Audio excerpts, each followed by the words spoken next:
Porque eu entendo que a pandemia botou fogo ali pra todo mundo, né, jogar as vidas pra dentro. E como é que você conseguiu lidar entre a sua ansiedade de lançar novos releases, a capacidade técnica do Neto de codar e de, né, ele e o Stag ali conseguir fazer e depois crescer no time. Como é que você arrumou a sua saúde mental em meio ao crescimento tão expansivo assim no momento da sua empresa? Como é que foi isso? Tô rindo porque eu sempre falo que tem dia que eu falo, eu vou escrever um livro. Como enlouqueci tentando vender saúde mental, sabe? Não faça o que eu fiz, né? Porque tem dia que... E eu acho que eu só não enlouqueço porque eu tenho um monte de diluidor, né? Que só não perco a mão. Como é que chama? Você tem um cavalo seu ou você... Eu tenho, chama Urucum. Urucum? Muito Urucum. bem. Cavalo Urucum. É, demais ele. Bom, mas... Março a gente tava ali 5, 6 mil vidas. Tá. A gente tinha poucas empresas, a gente tinha começado atendendo Ambev, Suzano, algumas empresas grandes. E aí a gente dá um grande ramp-up, aí mais um pouco para final do ano, que a gente pegou um contrato muito grande que E também teve o tempo das empresas 1 milhão. entenderem que precisavam, né? Tem um tempo. Assim, início de pandemia tiveram 2 momentos. O primeiro momento foi, não conseguia falar com RH nenhum, porque eles estavam tentando levar todo mundo para casa. Não, tava tentando resolver o sistema, kit. O kit que vai para casa da pessoa. O kit que vai para casa, como é que funciona a rede, como é que tem internet, quem tem, quem não tem. Então a gente, assim, logo quando começou a pandemia, foi difícil. Mesmo a gente fazendo saúde mental. E aí depois que o negócio foi melhorando. E aí é muito engraçado porque você fala como é que você controla a tua ansiedade. Se um dia você chamar a Bia aqui pra conversar com ela, ela vai falar que eu não controlava a minha ansiedade, que eu queria pôr botão. Eu falava assim, Bia, o cliente quer tal coisa, bota um botão aí, bota um botão, conecta com o que ele precisa. Ela falava, pelo amor de Deus, não dá pra botar botão, a usabilidade vai ficar um horror. E hoje eu falo pra ela que eu já passei da fase do botão, porque você também vai aprendendo. Sim. Mas é difícil, porque você quer fazer, só que você não tem equipe suficiente para fazer, por 2 motivos. Porque empreendedor, eu sempre tive muito um perfil de rodar com pouco dinheiro. Sim. Porque eu não sou daquelas que acha que economista, muito dinheiro... né? Pô. É isso. Não, e porque eu acho que faz muito erro, Gus, quando você começa a captar mais do que você precisa. Se tem um burn que você manja, é de burnout, não de burn de grana, né? Exato, porque você começa às vezes a usar muito dinheiro, você começa a fazer qualquer coisa, sabe? Porque você pode fazer. Sim. E a gente não, a gente sempre rodou com até pouco, sabe? Agora enxutinho. As coisas muito enxutinho. Então a gente não tinha tanta equipe. E a nossa tecnologia não é simples, o Neto sofre muito para contratar. Tudo que a gente usa, sabe? O algoritmo não é simples. Sim. Então, a pessoa também tem que estar fechada com o assunto para ela codar, né? Exato. Então a gente errou bastante no começo, né? Porque às vezes eu atormentava tanto a Bia que ela botava o bendito do botão. Agora, só que daí a gente não dava certo depois, daí ela falava, tá vendo? O botão não deu certo. E aí eu queria sentir assim, a sua ansiedade, né? Do bota botão, né? A Bia segurando como sua CPO.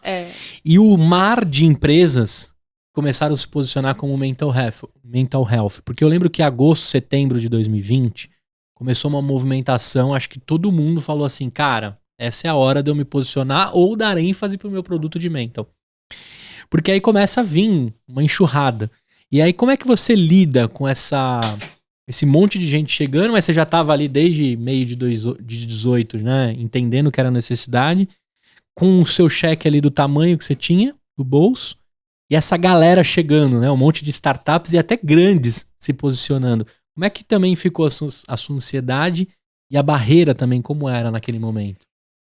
Isso me dava menos ansiedade, porque a gente começou a atender na cadeia, quando você pensa em saúde mental, que existe muito, e até hoje, é o cuidado na ponta, do crônico.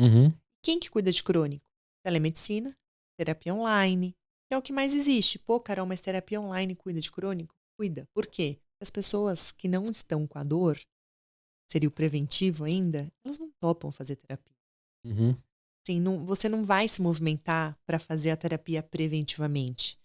Grande maioria dos casos, quando a pessoa chega na terapia, a dor já existe. Sim. Então, você tem ali um monte de gente se degladiando por esse mercado, pelo mercado da terapia online. Mas já do diagnosticado. Do diagnosticado ou do que já está com uma grande dor, que mesmo que não tenha já tá... assim, a ferida já está aberta. Tá. E aí, é um mercado que, obviamente, ele existe, né? Só que é um mercado que não é o que vai mexer o ponteiro. Quem mexe o ponteiro é quem fez prevenção. Por quê? Porque se você for olhar, Gus, a gente tem 5,7 psiquiatras por 100 mil habitantes no Brasil. A cara dele foi ótima agora, tipo, uau! Não, e outra, né? Precisamos formar mais, né? 5,7 psiquiatras por 100 mil. Por cada 100 mil. Com 75% de concentração no sul e no sudeste. Telemedicina agora deu uma melhorada, ok, mas enfim, ainda existe essa concentração. E a gente tem em torno de 390 mil psicólogos credenciados. Nossa, achava que era mais. Esse número tem uns meses, talvez tenha aumentado um pouquinho, mas não é nada de mais do que isso. Esse é o quê? É cadastrados ou são... Cadastrados no CFP. No CFP, tá. E aí, o que acontece? Se você só deixa para oferecer a terapia online, a psiquiatria, você só olha para isso, você vai desbalancear demais o mercado. Primeiro porque você não vai fazer com que as pessoas não cheguem na doença. Na verdade, você só vai tentar fazer a pessoa se curar depois que ela fica doente. Sim. O número de pessoas piorando, gigante. Então, se eu não olhar preventivamente um pouco antes dessa pessoa ficar doente, se eu só for oferecer o cuidado na ponta da dor, vou ter um mercado cada vez menos democrático. Já é cara a consulta de terapia online, já é cara a consulta de psiquiatria. Se eu só for cuidar disso, meu Deus, o que eu tô fazendo? Você vai ser contratado e vai ganhar um kitzinho de Ritalina. Assim, de Ritalina, cara. E assim, e no nosso país, a gente já sabe que das pessoas crônicas, só 15% aceitam o cuidado. Cara, então...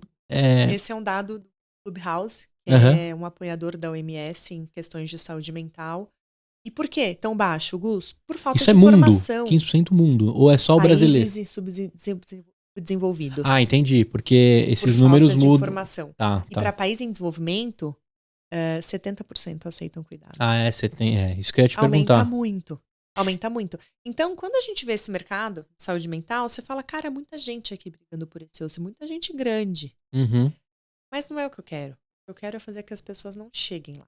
Então, eu nunca fui corrente dos caras. É bom que você já ficava olhando. Futuro parceiro, no transbordo, vou precisar de você, então, né? Então, tem muitos transbordos que eu faço com as pontas finais. Sim. Às vezes uso uma empresa A, outra B, outra C. Mas em contrapartida, qual que é o meu desafio? Educar o mercado. Porque quando você olha, tem muito RH parrudo que diz que faz, que oferece muita prevenção, e se você for falar com a diretora de RH, você vai escutar ela falando na mídia que oferece muita prevenção. Eu já cheguei e falei, você acha que você oferece?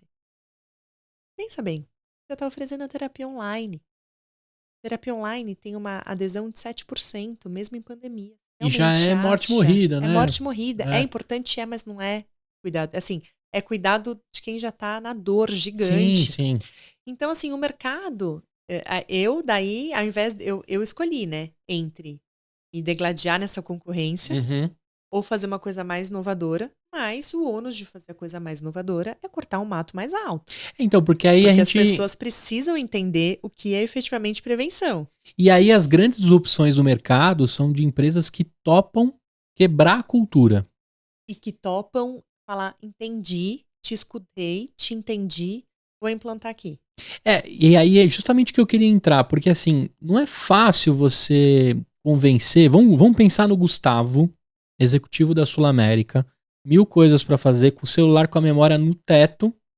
Aí o RH chega pra mim e fala, Gustavo, é o seguinte, você vai instalar aqui um aplicativo chamado Eve e você vai trocar uma ideia com ela. A princípio, o que o Gustavo vai falar? Cara, mais um aplicativo, mais um negócio pra eu cuidar, não quero. É a primeira resposta que eu vou dar.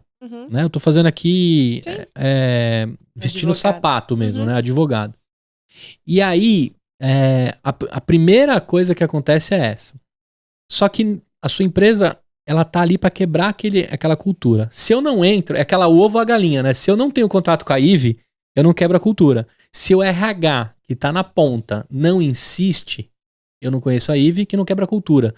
Aí eu queria te fazer uma pergunta. Como é que o RH entendeu, porque ele estava acostumado nessa degladiação, e aí ele teve um mar de ofertas na mesa.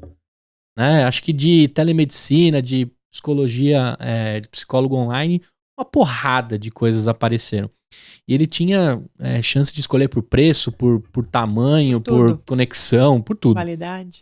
E o seu tava ali tentando quebrar a cultura. A minha pergunta para você é, como é que você faz o RH ser seu aliado e ser o grande percursor de levar a cultura IVE para fazer o Gustavo deletar, sei lá, o Magalu, que eu compro só de vez em quando, e botar a IVE no meu celular. Sim. A pergunta é boa. A gente, no começo, né, não conseguiu que todos os RHs fizessem isso. A gente... O próprio RH não instalava, O próprio né? RH não estava afim. Porque ele ainda achava que, dane-se, deixa aí, oferece 10 sessões de terapia e tá tudo bem. E checked na nossa... Check, literalmente check. Quais foram as empresas que abriram a porta? Quem tinha executivo de RH que acreditava. Entendi. É muito louco. Então, assim, cada vez mais eu olho pra trás e eu penso, óbvio que existe o crachá, mas antes do crachá existe uma pessoa. Sim. E se aquele executivo, do mesmo jeito que eu tive empatia com o assunto, topei empreender nisso, se aquele executivo de RH tem empatia com o assunto e tem noção de como isso muda a vida da pessoa, Sim. São esses executivos que vão fazer com que as portas sejam abertas pra gente. E foi assim que aconteceu.